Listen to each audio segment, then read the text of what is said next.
Hello, and good evening, everyone, and welcome to Streams Online. We are live. It is a Tuesday. It is 6 p.m. It's not right 6 p.m. Forgive me, we're just a little bit delayed, but hey, we are here on Streams Online. So, welcome, everybody. We run these services, these sessions every Tuesday, Thursday, and Friday every day, not every day, on those days at 6 p.m. Central African time. So that's where we are. We are live today. It is a fantastic day. It has been a bit windy, but we thank God that summer, it's coming. It's coming. Summer is coming. We are in spring now. The sun is out. You can see the trees are blooming. Everybody is having a good time. Soon, before we know it, we'll be out there on public swimming pools. But of course, remember, coronavirus is still there. Just because the restrictions have been limited here and there does not mean coronavirus is not there. So please be respectful of other people. First, wear your mask, number one. Wash your hands, social distance. Don't go to parties. Don't have brides. I know people have been at home for a very long time, but the more we keep on enduring and do what we're supposed to do, we're supposed to take care of our hospital system so that it's not run down. So with that, welcome to Streams Online. I hope I'm audible, that you can hear me, and we are live. I'm coming to you straight from Newcastle, KwaZulu-Natal. That's where I am coming from. So welcome everybody. Today we have a very exciting session. It is very, very exciting. I'm excited. I feel like we should just go straight to it, but of course we cannot just simply just go straight to it. We just have to do our due diligence. We are live also on Facebook. So welcome to those who are joining us on Facebook. Thank you. Keep on subscribing to the channel so that you get new content. And I must tell you that come September starts next week, Monday. So on our first show in September, it's going to be exciting. Can't wait to tell you what it is. But first, we have to just confirm with a few things before we can announce. But I'm telling you, the month of September, it's going to be blazing hot. It's going to be exciting, especially with our Stream Social. We're going to be bringing people who have gone through amazing things, who have done amazing things. So be on the lookout for that. And then, also just a quick reminder that we have something happening on Friday. I hope you guys have been preparing for it. This Friday will be ending our theme, so that will be fun. We are announcing that. So with that said, let's go straight into our Feel Good Corner. Feel Good Corner, this is where we search for feel good news which are happening around South Africa, around the world. That's where we find, because we cannot always be talking COVID-19. I'm COVID fatigued, but yeah, we still need to find the feel good stories in South Africa and around the world. Now, our feel good story comes from Johannesburg.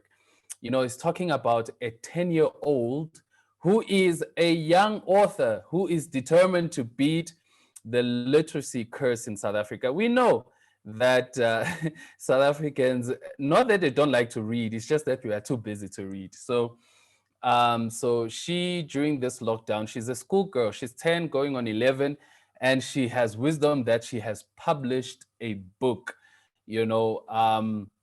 She's in grade 5. She studies at St. Andrew's School for Girls in Johannesburg. Her name is Lebohile, which means thank you. Siyabonga. Or Sibongile, actually, in Zulu. Sibongile. She is a breed of aspiring young authors, and she just wants to make sure everybody reads, and especially her peers, and so she has published her book. Her first book is called Bizarre Car.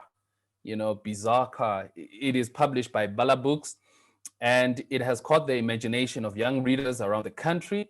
So the storyline takes up grown-up views on subjects like obesity and bullying, because we know that young kids, especially who are still in primary, they go through a lot of bullying. I know I was bullied. I was bullied in grade in grade R, or is it crash? Yeah, in crash. I was bullied in crash, so I know how it is, you know. And also, she talks about obesity. She tries to tackle it because during this lockdown, we've been eating a lot. I can tell. I also been eating a lot, you know. But for me, it's COVID. That's why. I'm kidding, you know. So she wants to make kids aware about junk food and being overweight and all of that. And she has been inspiring. So please, guys, she's also in her book. She wants to enroll in she enrolled in a 10-week writing course with Bala Books. That is a Soweto-based publisher that focuses on young and upcoming local writers. You know, so it is great. So guys, whenever you go by a bookstore, check this book out, Bizarre by Relebogile. You know, it is a wonderful, it's there to help kids who are going through bullying and also obesity. So please check that out. It's something that we need to support. And actually, here on Stream Social, sometime in September, we are going to invite a few authors who will come to talk to us about publishing and everything that. So that is our feel good stories. We like to see young people reading, and as they read, they get to empower. We want empowered young people, young women who read. And since it's still the month of women, so we are encouraged by a young lady who likes to read. Actually, now moving on to today's session, we are going to be talking public service. At your service, talk about diplomacy, politics, and youth leadership in Africa. You know, the thing is, when we are talking in terms of politics and diplomacy, we always think it's something that only just happens at the parliament. We've seen it, what happens on TV. You know, you have one party pointing fingers at the other and the other one doing that. But actually, diplomacy and politics is not that. Actually, the greatest work happened behind closed doors, behind the scenes where they negotiate, they draft policies, and they have us, you know, the civilians' best interest at heart. So policy drafting is not easy, guys. You don't just wake up in the morning and it says, okay, we're going to have a policy on this. It takes hours of sleepless nights and drafting policies. And also just a party. We are living in a world where we are governed by politics. Politics affects us everywhere. Even the side of the road we are driving, that's politics. It means people negotiated, they agreed. It's all about social governance, when we govern each other.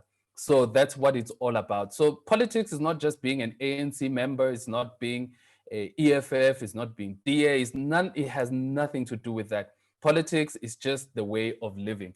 Even going to the shop and buying things, you buy because you've been influenced. That's politics. Even church, the churches you go to, it's politics, because you go to that church because you've been influenced by somebody who was influential, who told you that this church is, I don't know, better than this other church and everything. So, but anyway, today's guest, we'll talk a bit about politics, we'll talk about youth leadership, we'll talk about a whole lot of things, faith and religion and everything. So tonight's guest is none other than Sarah-Leigh Elago, or Sarah-Leigh Elago. You know, she'll explain how her name is pronounced. She is a born leader. You know, there are two types of leaders. There is a made leader and a born leader, which means a made leader is somebody who we just get around and say, hey, you look like a leader, you know, lead us. But a born leader, it doesn't matter whether you've appointed or did not appoint them, they would lead. So this is who we are talking about, or talking to today. She's well-traveled throughout Africa and beyond. Sarah-Leigh Elago is a young female African leader, a young diplomat, youth policy expert by profession. She is young, she is a woman, and she's very active in politics. She holds various accolades. One of them, she's a chairperson of the Pan-African Renaissance, the president of the African Youth Union. She sits on various boards, holds qualifications in business administration, project management, public management, international relationship, and leadership. Goodness, I think we should just end, you know, because we are sitting with a powerhouse today. You know, when they say Black woman is your time to rise, you know, she has chosen, and I'm not done. She has written a sought after paper titled The Prospect of Socialism Within Pan-African Namibia. That's a deep paper. Deep paper. Maybe next time we'll just call her so that she talks about that. She's a keen chess player and an avid reader, and her personal vision is to build a generation of great achievers. So, ladies and gentlemen, we have a powerhouse amongst us. So, please welcome to our Streams Online, Sarah-Leigh Elago. Madam Chairperson, how are you? Oh my word. I'm great. Thank you. How you doing? I'm doing great. Welcome. Thank you so much for accepting the invitation. We are indeed blessed to have you tonight. So, how are you feeling? How's home? I understand you are home right now. So, how's home? Home is great. Home is great. Family is great. Amidst the pandemic, like it's an amazing feeling to be around family. And yeah, home is great. And thank you so much for having me. I'm a bit nervous. I've been telling you that, but I'm good. Yeah. No, but we're gonna have fun. We're gonna have fun. There's nothing to be nervous about. Everything is everything. Everything is all good. We are a good community here. We're chilled people. We just here to inspire. You know how they say it, inspire before you aspire. I don't know, something like that. But yeah, we are here to inspire. We are here to Mhm. inspire. So just tell us, so how has COVID-19 affected your life and especially the work that you do? Thank you so much for the opportunity. COVID has greatly affected the industry because a lot of our role is about traveling, is about having face-to-face meeting, it's about effecting change, but you do that in face-to-face gatherings, forums, conferences and closed door meetings, for example. And when you're trying to consolidate relations in various forms, you can't do that now because we are in a pandemic, the world is in a pandemic. And of course, we're now forced into digital transformation, but it's not the same. It's not the same feeling. Yeah. Like when you're in a meeting, for example, you do a lot of profiling. I'm speaking to like you do a lot of profiling. You get to observe the other person, and you get to see them. You get to observe how they are reacting to a particular, statement or policy or suggestion. Well, you can't do that over a Zoom meeting. So we definitely greatly Yeah, affected. Yeah. yeah, I can imagine because um, you are not in a industry which has a lot of young people. We're gonna get there. Most of our public leaders, they are mostly above the age of 55, and I'm just putting it very mildly, above the age of 55. And most of them, they are very technologically disadvantaged. So how has the online digital Zoom, Microsoft Teams been like? Because I get you might be able to navigate around it, but I cannot imagine a 65-year-old trying to get into Zoom and everything. So how the frustration has it been, knowing that you can do it but they can't do it?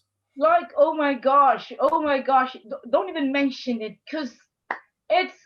I think I've learned a lot of patience Mm. during the past few months because like you online, you own time, but then your superior or your senior can't log on, for example, or they can't switch on the video, or they're speaking but they're speaking on mute, and you keep like, you are on mute, can you unmute your speaker? Or and you keep texting, and you keep WhatsApping.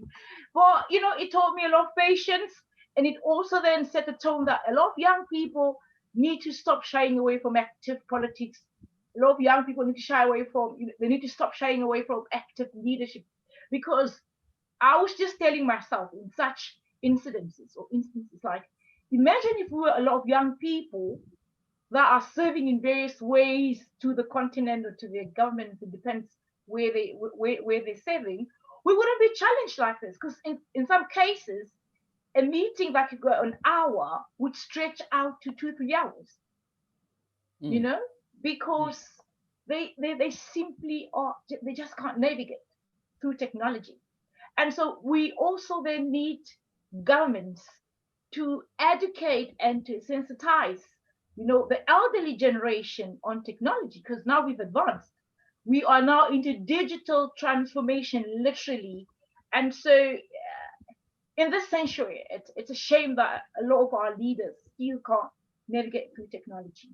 Yeah. Yeah, I can imagine. And the truth is, the matter is that we are not going back to normal. Whatever normal is, we are not going back to it. So how do you foresee, or how do you see, especially in terms of diplomacy and policy making, how do you see life being? Because we're not going back. We're not going back. We're just going to, this is going to be life. So how do you see things changing? Do you see things going to change for the better, or things are going to be hectic? Honestly speaking, I think if young people were organized, for example, and when I say organized, I mean like truly organized, the interest and policy, the interest in leading, the interest in being politically active. If young people were organized, I think this would have been our chance to literally take over and to literally steer a different dawn and to steer a different form of leadership. But unfortunately, life as it is and after COVID-19, uh, will prove challenging for Mm. Africa, will prove challenging for the world. But my main focus is Africa. Look, Africa in this time can set a different tone. Like we have the resources, for example. We have everything that the world needs is in Africa. And so, because there isn't necessarily proper policies, we still, it's a shame that a lot of countries are still using the colonial laws, laws of 1935, laws of 1912, laws of 1956 and 1971 and 1981. But then, if you look at the democratic rule of Africa, most of these laws were supposed to be abolished already. Mm. So Mm. when you have post Africa, post COVID-19, I think I would like to believe that there would be an awakening in policy, an awakening in governance, an awakening in leadership, but above all, an awakening in young Africans for them to understand that everything revolves around politics. Let me tell you something, Dumiso. If you look, I'm just going to give you one policy, just one. Yeah, If go you ahead. look at the national youth policies, you will be shocked that most of these youth policies in Africa are almost like a duplication of each other, regardless of the demographics, regardless of the different form of challenges that young Africans face. This policy is almost like written by one person, and then various countries just came to replicate or to duplicate what is in this policy. So if you have to look at young people in this policy post COVID-19, if these policies are not amended, if they are not reviewed, nothing is going to change, unfortunately. So, yeah. So actually, you just steered this chat to actually what I wanted to talk about, and we come back to certain issues. You've mentioned that if young people were to stand up, because when you look into the African demographic, it is highly youthful. And that is why even scientists are confused why COVID-19 is not wreaking havoc as projected. So it means to say we have a youthful demographic. So now the question that I will ask you is, why do you think why don't you see a lot of young people in politics, and not necessarily as party heads, but you don't really see young people in parliament, you don't see young people around parliament, you don't see people in leadership, you don't. And even when you talk to some young people, they'll say they're not given a chance. So what, as a person who's sitting on the other side of the table, what has been your views or has been your perceptions on why not a lot of young people are in leadership?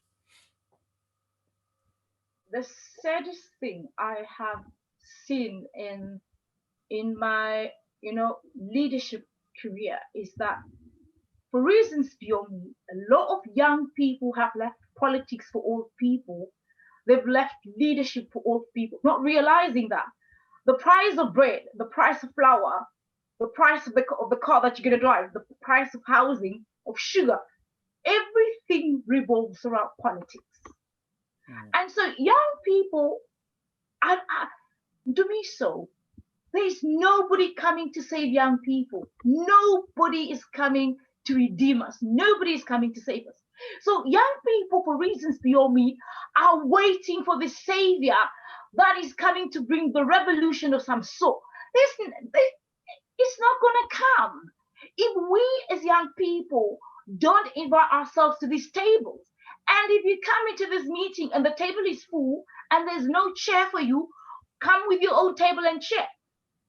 Young people don't realize that in the next 10, 20 years, we're not going to be youth anymore. We're going to be Mm. in our 40s, in our 50s. Mm. And then we are going to feel the realities of the decisions of 10, 15 years ago, of not being active in strategic and decision making bodies and environments. So I have no idea why African youth, especially in SADC, are so reluctant to join active politics. Mm. Like there's a huge difference between young people in East Africa and young people in West Africa compared to young people in Southern Africa. Southern African youth are more reluctant and it's so funny. You leave politics to 60, 70, 80-year olds and you expect these old people to make changes that was going to benefit you. I mean, like, common sense. Like, it doesn't make sense. So, oh my, like, I truly don't understand. So I'm young, I'm female, and I have been in active politics for the longest of times. And that is mostly at continental level. Like I have traveled and I have accompanied various people to various, like platforms. And in most cases, Demiso, in most cases, I'm always the youngest in this forum. Mm. And in most cases, not only am I the youngest, I would always be the only female, especially back in the days. But right now, you can see that things are changing, but I don't know why there isn't some sort of awakening amongst young people that nobody is coming to save us. And Yeah. I guess just to cut you short, I guess it's because I think especially in SADC, with my experiences just traveling a bit around SADC, I have seen that politics have become so violent. Just commenting what has been on the news, especially what you see in Zimbabwe, for instance, where you speak up, you disappear. So, and also here in South Africa, and actually here in South Africa, you don't disappear, but you just become ignored, and thinking of what you just said, that the youth of 76 changed the trajectory of South Africa. They changed everything. They changed how education was and everything. But they still don't do it. Is it because, out of fear that because of how we've been socialized around politics, because we think if I'm going to be in politics, I have to join a certain party. That is why people don't join politics. That's a myth. It's a myth. The struggles of 1976 are not the struggles of 2010. The struggles of 1990 and 1996 are not the struggles of 2020. However, these struggles are parallel to each other. Because Mm. if you look at the aim of the struggle back in the days was independence. And not only independence, our leaders were talking about, equal wealth or equal distribution of wealth, access to education and access to sanitation and housing and all these things. But if you look at post freedom, have you seen these things delivered? Mm-mm. And hence I say that our challenges are parallel. However, in this current times and era and day, I was expecting a lot of young people to stand up and say, you know what? When you guys were leading, you were our age and younger, and nobody stopped you. Nobody told you that you're too young to lead, or you're too young to go into the struggle, or you're too young to bring a particular sense of change. So for reasons beyond me, when young people are being told by adults or by the elderly or by the 70 and 80-year-olds that, listen, you're not ready to lead. You're not ready to come and bring the particular necessary change that your dispensation requires. We stand back. So, what Mm. then is this so called struggle that we are referring to then? If young people don't believe in that struggle enough to be the change which they seek from the current regime, of course, in most cases, politics is dominated by political parties, but political parties do not make politics. You should understand one thing. Young people need to understand the difference between state and government. Okay? State Mm. is permanent, regardless of what happens, whether there's a coup d'etat or not, whether there's any other thing or not. State remains state. It's a country. You can't do anything about it. But then government is what can change. Because government is just basically a particular set of political party that governs, on behalf of the people. So where then is the problem, Deniso? It's the Mm. people that led these particular political parties to govern. So you can participate in policy, you can participate in politics without necessarily being part and parcel of a political party. However, that is mostly successfully done in Europe. Do you Yeah. understand? Yeah. Unfortunately, in Africa, our politics is dominated by political parties. So you have a choice to make. Mm. And whatever choice you make in terms of you belonging to a particular political house must be able to steer and direct your conscience first and your aim and vision. Do not just join politics because it's the shortest and quickest way to power and to access to unaccountable wealth. Then you have the wrong mentality of what change and leadership should look like. Yeah.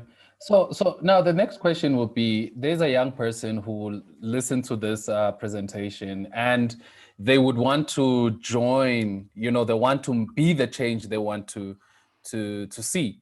So where do they start? You find a young person who says, okay, I want to be in service. I want to make a difference. I don't have the stomach of picketing on the streets, but I want to change policies. So where do they start? Is there entry level to say, okay, this is where you start? You know, the one thing I can tell you is that African youth do not understand the power of a pen. They don't understand the power of pinning down your thoughts in a local newspaper, pinning down your thoughts on a blog, pinning down your thoughts on the radio, pinning down your thoughts on television, for example. These are just basic things that a lot of young people do abroad. If you look at the American system, if you look at the European system, if you look at the Scandinavian system, if you look at the Asian system, a lot of young people find the power through the pen. Mm. If you go to these different continents and countries and you read your newspaper, there's a constant, informative read on reform, on challenges, on suggestions, on solutions, on all these things. So, as a young person in Africa, and if you feel that you're not safe, and I do understand, like in countries like Zimbabwe, for example, like you can't really pin down your thoughts because then you disappear without a trace. And not Yeah. only look, and not only in Zimbabwe, in a lot of African states. Do you understand? Freedom of expression. I think it's something that Idi Amin. I think it's something that Idi Amin said. Idi Amin used to say, former president of Uganda, he would Yeah. say that yes, you can have freedom of expression, but he can't. guarantee freedom after expressing yourself. So, so I And I think the think, basic, sorry, I think the basic thing to start off, if you are not sure what you want to do, whether it's service or whether it's politics, whether it's leadership, start writing. Whatever your vision is, whatever your thoughts are towards a particular issue in your country, because you can't join service, you can't join leadership, or you can't be a leader, or you can't join politics if you do not have a vision for your country, for your district, for your what you call it, for your region, for your continent. Do you mm, understand? mm, Identify your vision and see how you can align that to that of the country.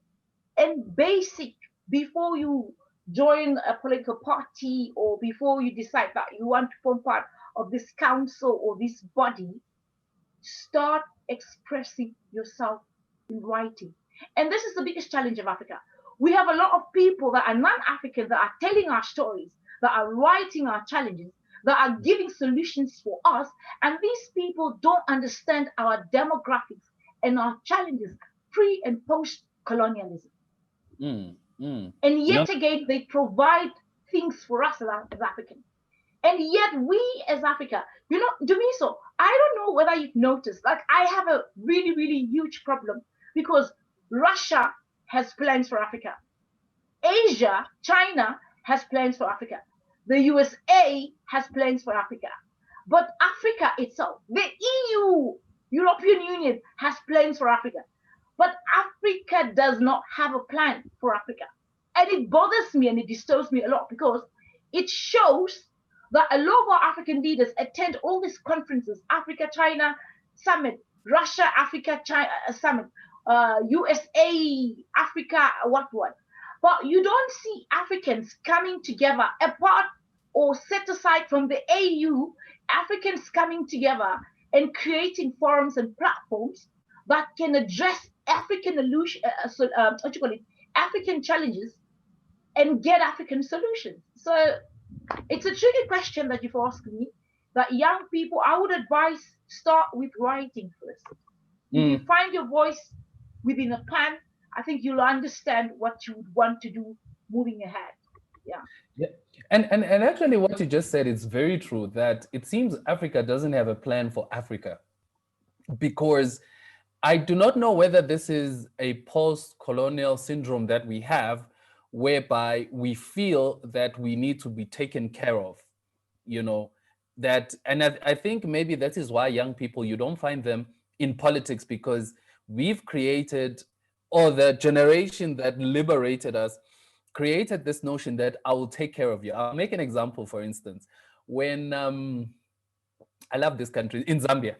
Kaunda, when he took power in 1964, just before the Mandelas went to prison and everything, when he took power, he ran on a ticket, that he would take care of Zambians, and as such, he gave them milli meal, milk, and stuff like that. Even there was an unwritten rule where it says, "In heaven is God, and on earth is Kaunda," because he became the father of the nation.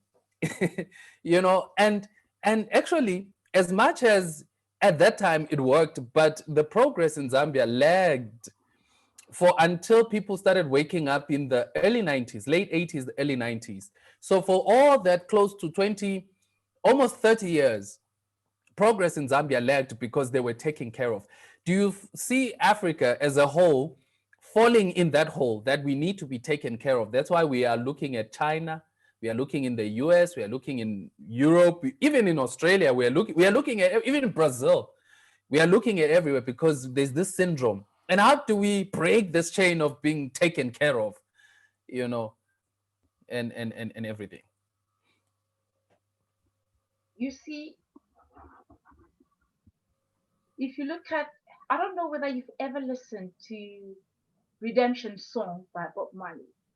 Yes, yes, yes. You know, it says, old pirates, yes, they robbed I. Took I from the machine ship, you know. Minutes after they took I, If you go into this song, there's a part that says, emancipate yourself from mental slavery. None but ourselves can free our minds. Have no fear for atomic energy, for none of them can stop the time. Bob Marley was very prophetic with this particular stanza. The mentality of a lot of Africans is, in my opinion, is truly deliberate. I don't know whether you have ever studied the francophone mentality and the francophone system in Africa. Yeah. Imagine independent states bank in a foreign country, Mm. and when they want that money for something, France decide how they can spend that money. Like my brain can't fathom that. Like it truly, truly can't. Mental slavery can be broken, but it depends whether we as Africans want to break that slavery or that mental slavery.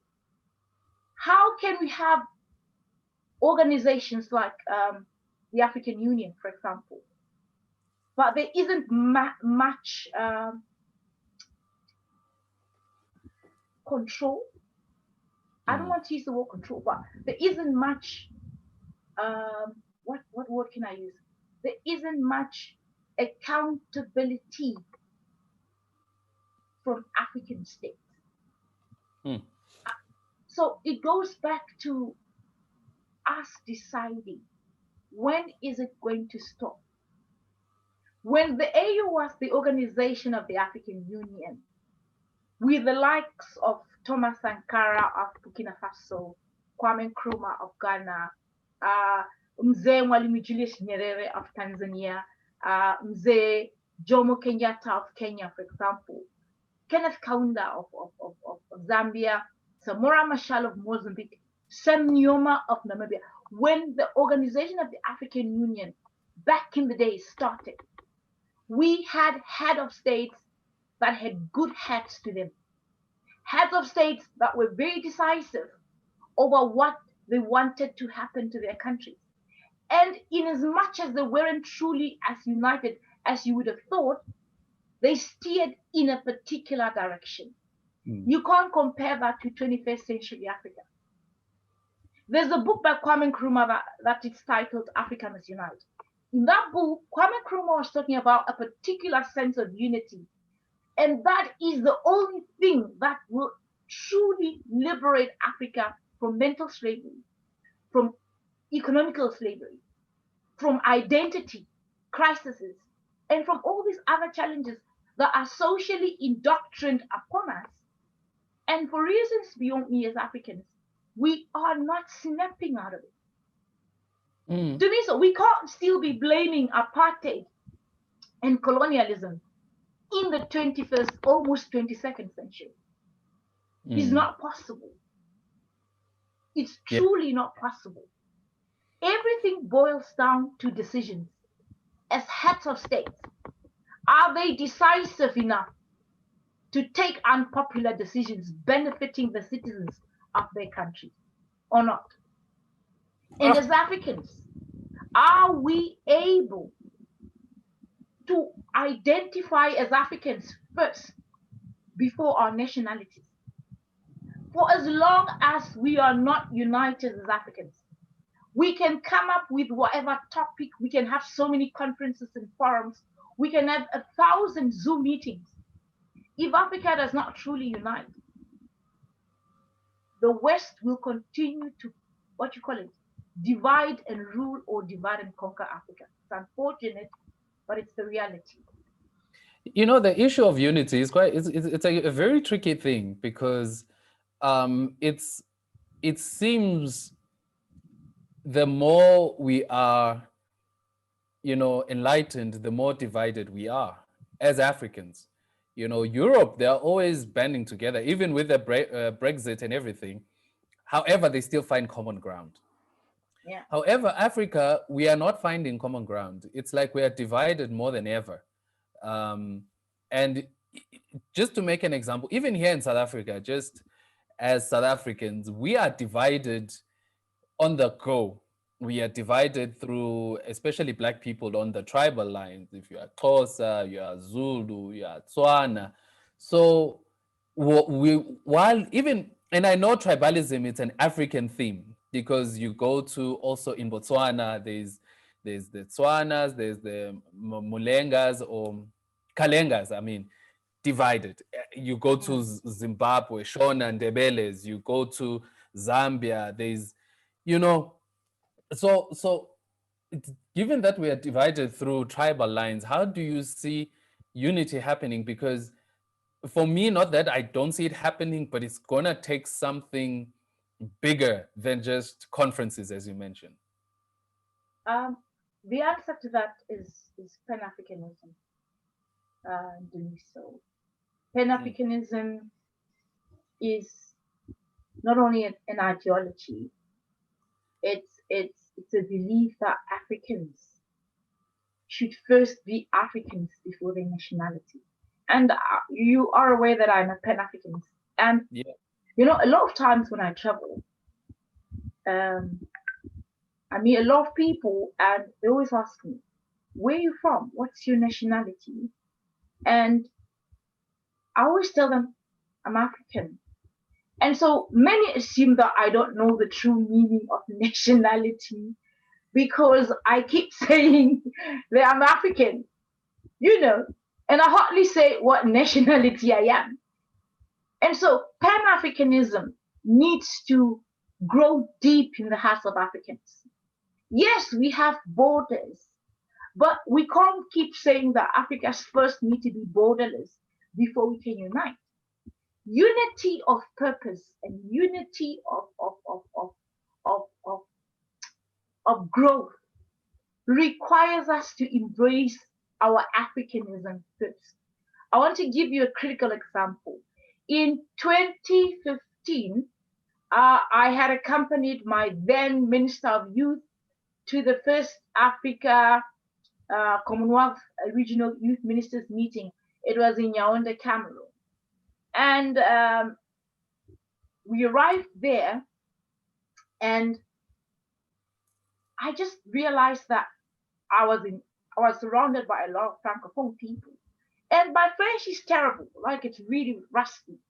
And so when they realized that I'm anglophone because I speak English, the attitude instantaneously turned, like it changed, and I was mistreated because I'm not francophone. And so I got to my hotel, and the staff was just terrible and whatever. And eventually, I got to have a conversation with the staff the next morning. And I said, "Are you aware that you're black like me? Are you aware that you're African like me? The only thing that separates us is you speak French and I speak English. Yet you Mm. treat me like this." And I said, "If you collapse today, do you think that the French are going to come for France and come resuscitate you or take you to hospital? Or will it be a black person like me that will scream for help so that you can be assisted? So then why are you treating me like this?" And so the West have successfully managed to create the perception that we are different as Africans, which is not true. Which is not true. So unity can only come when one, we embrace Africanism, when we are able to say that you are from South Africa and I am from Djibouti, for example, that doesn't make us different. Yes, our demographics can be different, but we are brother and we are sister. That's one. Mm. Two, common goal. The challenge with Africa is each has its own goal. There isn't a particular common goal for Africa. To me, so I want to give you an example. There's a book written by the Asian Chinese. I think it's 19.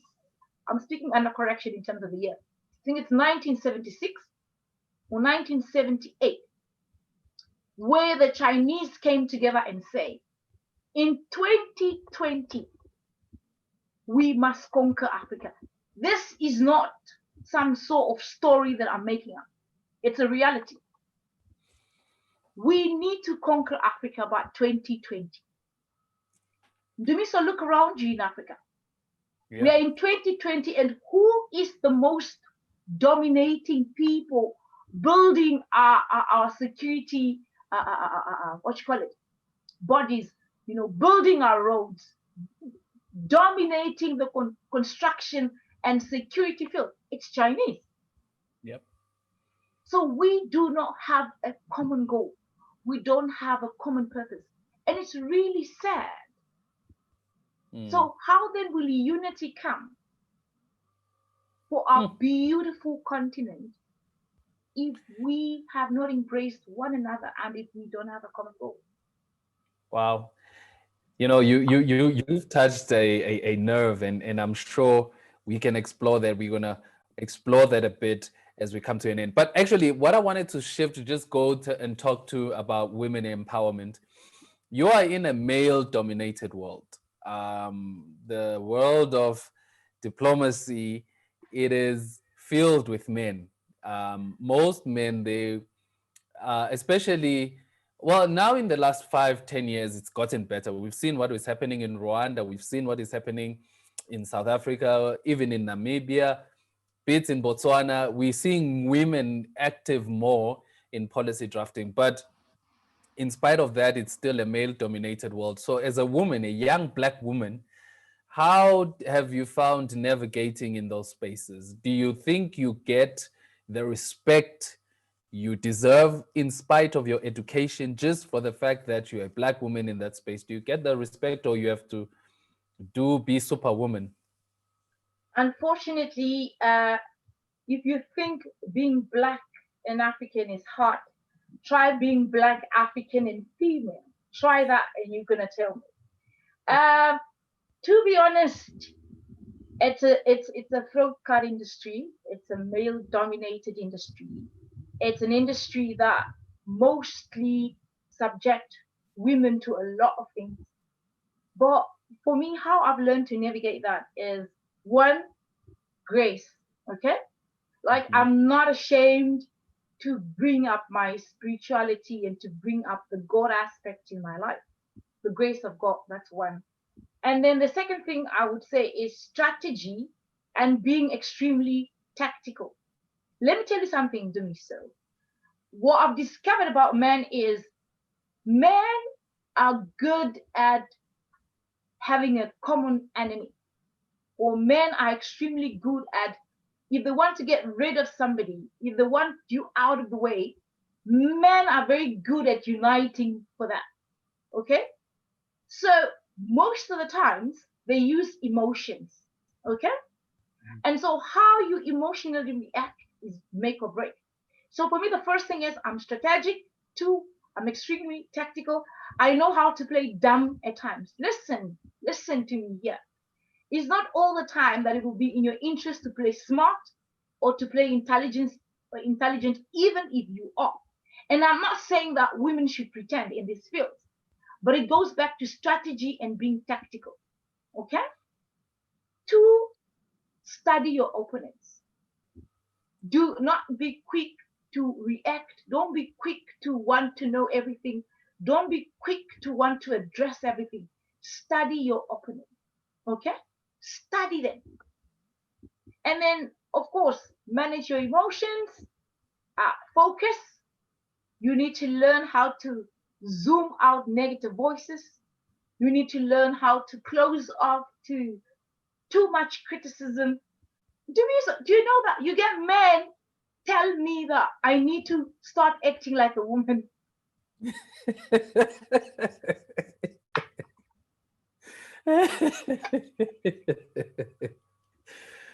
Oh man. yo, yo, like imagine somebody that is male tells me who is female that I need to start acting like a female because the industry wasn't fully ready for opinionated and women that stand the ground, women that are equally intelligent and smart, women that are equally informed, and women. that are equally decisive. So yeah, and that's where the name Madam Chair came from. It came from men realizing that this lady can hold her own down. This lady, she knows what she's doing. And this Mm, lady can, if you want to come for her, make sure that you come for her thoroughly, or do not even attempt to come for her. And so that's why they call me Madam Che. But you are telling the truth. It's a male-dominated industry, and you just, the steps that I have said: strategy, focus, manage your emotions, stand your ground. A lot of people will try to silence your voice. A lot of people will try to tell you what you can't do. A lot of people will try and tell you how things ought to be done. But in my case, when somebody tries to silence me, I get louder. When mm. somebody tells me that I can't do that, I do it. And so, yeah, yeah. And actually, what you just said, although it is quite funny, but it's very serious in thinking that we are trying to raise a generation of women who we are saying to them, speak up, don't die inside. If you don't like something, speak it up. And what you've just alluded to, that this industry of yours, it is it's an industry that requires a lot of restraint, which is quite a feat that you have to do. And also, in managing your emotions, you are trying not to be the angry black woman, because it seems, if I, as a black man, I raise my voice, I'll be known as, he's just a passionate guy. He's just passionate about views. He's just passionate. He will die for the cause. But if you, as a woman, you raise your voice, you are seen as an angry black woman. How do we change that perception into saying you can be as passionate as just like I am, but there's no label attached to being a angry black woman? The saddest thing I've seen in this industry, or the saddest thing I've seen and in leadership, especially at continental level, is that a woman has to work 10 times harder than your regular Joe. Okay? The Mm, fact that there's a lot of inequality in terms of performance, inequality in terms of promotion, inequality in terms of assigning assignments, already that disadvantage the female. The only way we can change diplomacy, the only way we can change leadership, the only way we can change politics is to give equal opportunities. mm, I keep telling people that I'm done with gender equality. I want equity. Equality has proven for so many years that equality is almost like a farce. I'm sorry to say it. Yes, we're talking about 50-50, and we're talking about, like having more women in parliament. And yet, the electoral still does not trust a female to become president. Do you understand what I'm saying?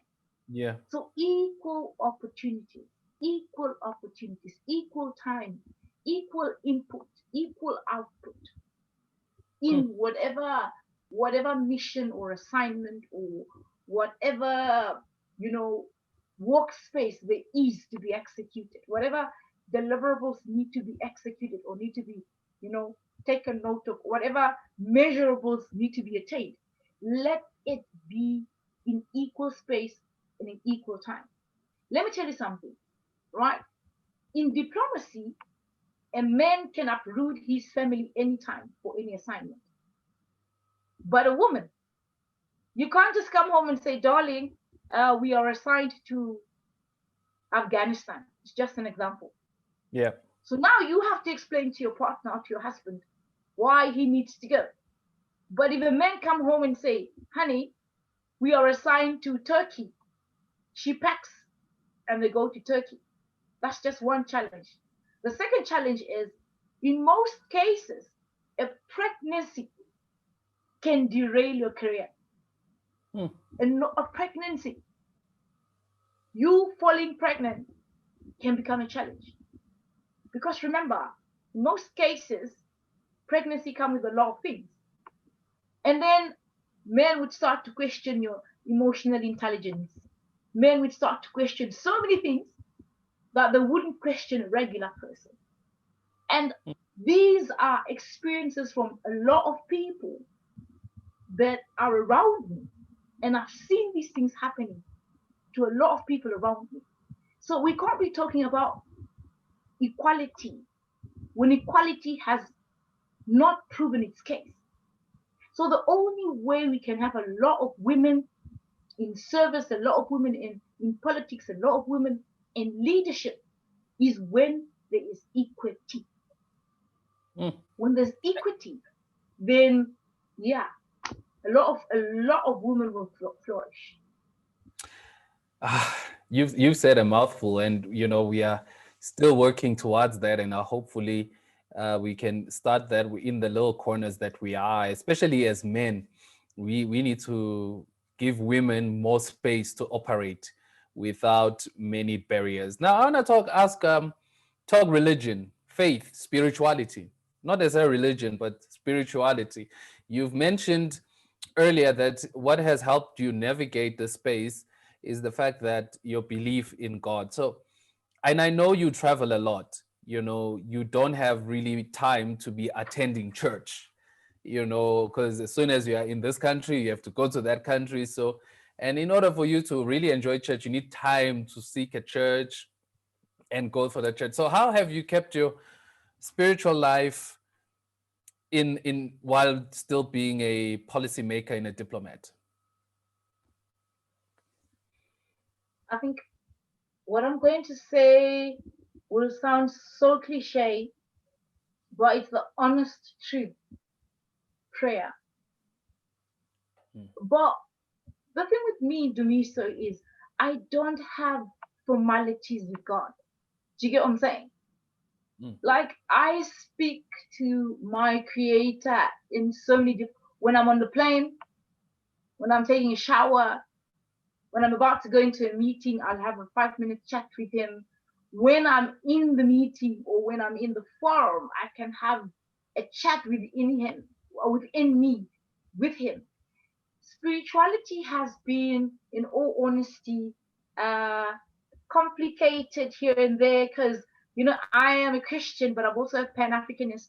So these two beings within me can clash at times, you know? So it's complicated, it's weird, but it is the most fulfilling thing in the world. Prayer, mm, like um, just having honest conversations with God. Like I'm not going to subject somebody to what I think who God is and how they should look at God. But from my perspective, prayer. Oh my gosh. And then of course, like I need to give you credit as well. I need to give you credit. At some point in my life, I was so conflicted and I wanted out. And I remember reaching out to you and I'm like, yo, Denise, like this is how I feel, and these are my thoughts, and this is what I want to do, and this is what and you also helped navigate it. You also, assisted me in understanding certain things to understanding God. And so my spiritual life is beautiful. It's a lot of prayer, and there's no rationale anymore. Do you get what I'm saying? Like there's no rational when God speaks to me through His Word, or when God speaks to me through a dream, or when God speaks to me through any other way of Him wanting to communicate with me. There's no rational. There's no like, is this truly God or not? Does God want me to do this or whatever? There's no rational because I have built this relationship with him to such an extent. I now know his voice. So spirituality is amazing. It's not like religion. So yeah, complicated, weird, but absolutely amazing. no, I think you've said a mouthful. That's beautiful. We exist to serve, and just on the lighter stuff, I know as a diplomat, you mentioned this in terms of because you can get posted anytime, anywhere. So how have you been able to maintain relationships at home, relationships with your friends, relationships, whether romantic and otherwise? How do you maintain relationships in this world? Because from what I've seen with some of the diplomats I've met, it's tough. Because especially if you're married, if you uproot your life, you go with your spouse for that period. And so how has navigating and making new friends, how has that been? Ah, I've been traveling. I've been really fortunate to travel Africa and beyond. You know, consolidating youth leadership and all these things. Um, Relationship with family. One, there are different ways of communicating. Before we discovered Zoom, there was Skype. So we did a lot of Skype sessions, and before there was WhatsApp, there were just you calling home, finding out how people are, how they're doing, and stuff like that. And that's now family wise. So now technology has made things so easy. Even on WhatsApp now you can do video calls and stuff like that. That's one. Um, I to me, so like I'm very wary of people by nature. So my circle is really, really tiny. Like I have such a tiny circle. And Mm, my way of communicating with my circle is mostly digitally. And sometimes it's not easy because you get to miss them. You miss out on so many things. You miss out on weddings. You miss out on funerals. You miss out on important things that happen in your friends' lives. So it's not easy. It's not easy. And romantic one.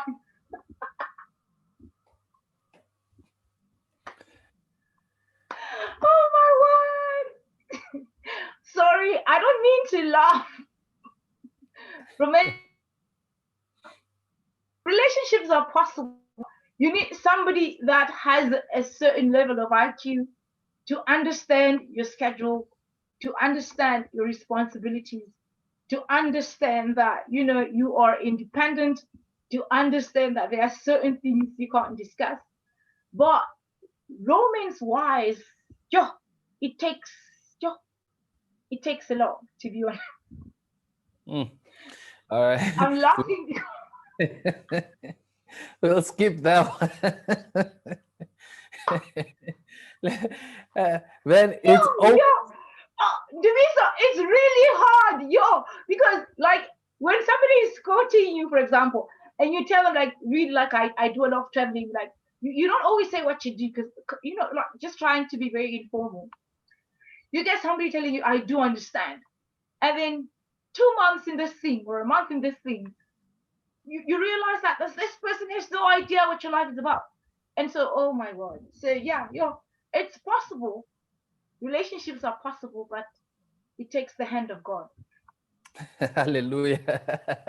It's a hallelujah moment. Anyway, we've been talking for almost an hour. So wow. If anybody has questions regarding African politics, diplomacy, try to not to ask security questions, but just in general, just you can ask Saida, you can put it on the chat and then you can ask.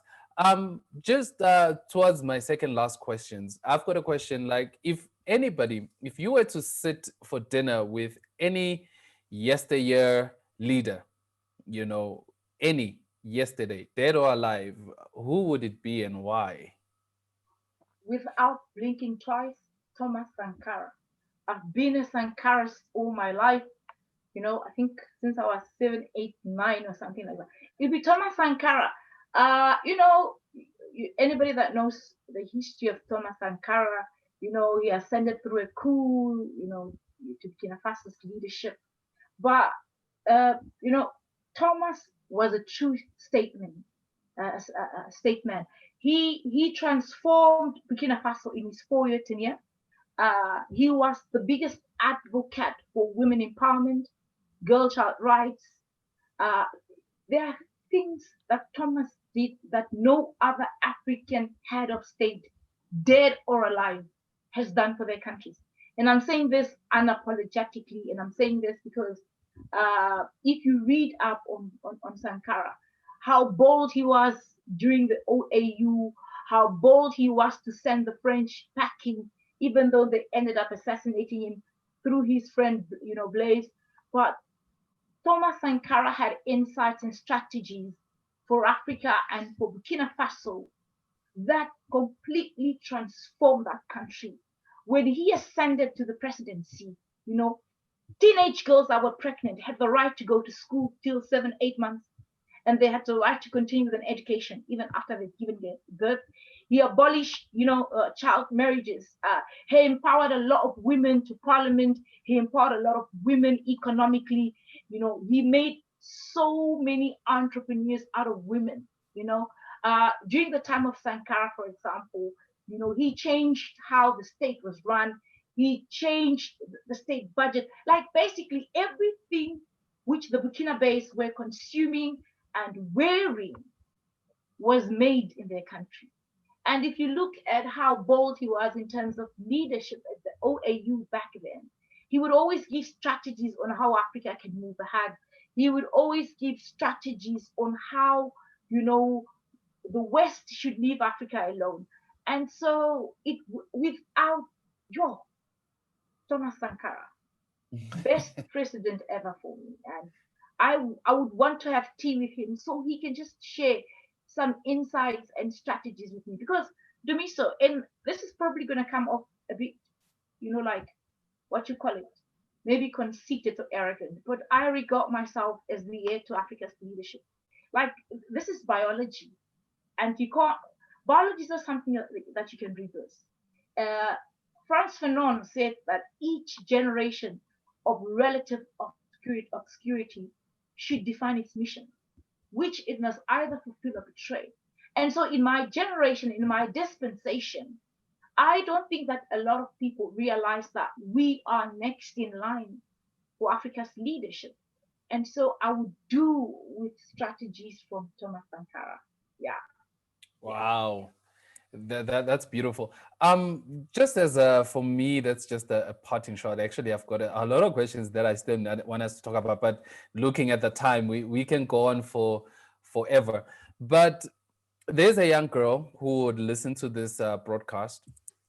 There's a young person who would want to get into service. Who are still in school?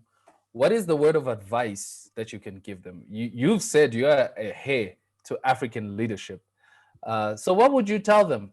What would you tell that young person right now who's still in high school, having aspirations to go to university and everything? What would you tell them? What you know now that you wish you knew then? The first thing I would tell them as as a young person is one, find your voice. Find your voice. Like, find out who you are, what you stand for, what you believe. Find your voice. We live in a world that has so many opinions.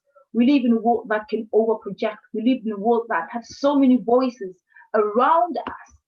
Find your voice. That's one. Two, be able to work in a collective, but understand that you are first an individual. In other words, are you able to stand on your own even if your voice trembles? Are you able to take unpopular decisions for as long as it benefits your subject? That's two. Three, love your country. Be patriotic. Love your country. You can criticize your country. You can have issues with your leadership, but love your country. Love your continent. Have aspirations for your continent. Identify the struggles and the challenges of your country and of your continent. Encounter them with solutions. Do not just end with you criticizing, because I also now believe that too much criticism is like a disease, because all people are left to do is to criticize and you don't come up with solutions. That's three. Four, understand that you are going to face adversity. And this is not just small adversity. Like adversity in leadership and politics is at some stage dangerous because in most cases they can even try to annihilate you. Are you able to die for your country? Your beliefs, your vision, your challenges, your strategies, your solutions. Is it to death or is it just to quick accumulation of wealth and power and influence? The last thing that I would like to advise you, get an education. Political education is good, but when you take away that space, what do you go back to? What do you go back to? Focus on your school, have an education, so that when you come into the political arena, not only are you going to combine academics with politics, which makes a lethal combination, you are informed, you are empowered, and you're educated. In other words, whatever decisions that you're going to make would be decisions that are informed. What I can tell you also is that academia is not politics. Sometimes a lot of people that have PhDs or what you call it, and how many degrees and how many masters, think they can just come into the political arena and conquer. You are going to fall flat to your face because politics requires a whole different dynamics in mentality, dynamics in thinking, dynamics in leading, and dynamics in understanding the collective and individuality. So yeah, that's what I would Wow. Sarah-Leigh, thank you so much. We could talk, especially African politics, until the birds come home and then they go out again. But you've been a beautiful guest. Thank you so much. I have learned so much, so much, and hopefully we will try and find you, get you next time, so that we can talk about Pan-Africanism and how it impacts Africa and so forth. And I think that would be a beautiful topic. So thank you so much, Sarah, for coming through. You've been a beautiful guest. You see, the nerves are no longer there. you were you were flying. You were smooth and flying like it was beautiful. So thank you so much for coming through. I wish God's blessing on your life, on your family, on your work. I believe you are destined for greater things, more than you've ever imagined. And if you keep God at the center of everything else, He will bring everything together. And hopefully one day, I want to say one day, when you've been elected as the chair of the AU, I want to say that's my friend right there. I want to say that's my friend. So I wish you the best. May God grant you the wisdom of Solomon and the skill of Daniel as you are navigating the diplomatic space, as you traveling around Africa. I know sometimes it's never easy, but I thank you. I thank you for coming through. Yeah, you are welcome here to come anytime. Anytime you want to come through, you are more than welcome to be part of our family. So thank you so much, Sarah, for coming through. Thank you. Thank you so much for the opportunity. I'm so sorry for the bad lighting. I hope that like I was visible as on stage. But thank you so much for the opportunity. Like I love this platform. Like you are giving a lot of people a voice. You are creating an educated and informed community and society. And like this is such an amazing platform. I'm so appreciative. I'm so honored that you found me worthy of coming to streams online. So thank you, thank you so much. Thank you so Thank much. you. Thank you. Thank you, everyone, for coming through. Baya Danki Sarale. Um, Thank you, everyone, for coming through. Thank you to our YouTube viewers. You can check this interview again, start it all over. It has been Stream Social. We've been talking public service. Anybody who listened heard that young people, nobody's coming to save you if you don't save yourself. So for those who are still young, please rise up. We'll support you. We'll give you a voice. We'll be there. But know the policies, know the books, know everything. And thank you again. So again, guys, we're gonna meet on Thursday. Today is Tuesday. On Thursday, we will be finalizing our season of consolidation, and we're going to link it to the Friday communion service where Dr. Motsamai Mulefe will be the one leading that service. So again, thank you so much for joining in. I know we've gone a little bit out of time, but the conversation was that good. So again, thank you everybody for coming. Thank you, the YouTube viewers. May God bless you until we meet again on Thursday at 6 p.m. God bless. Good night. Bye bye.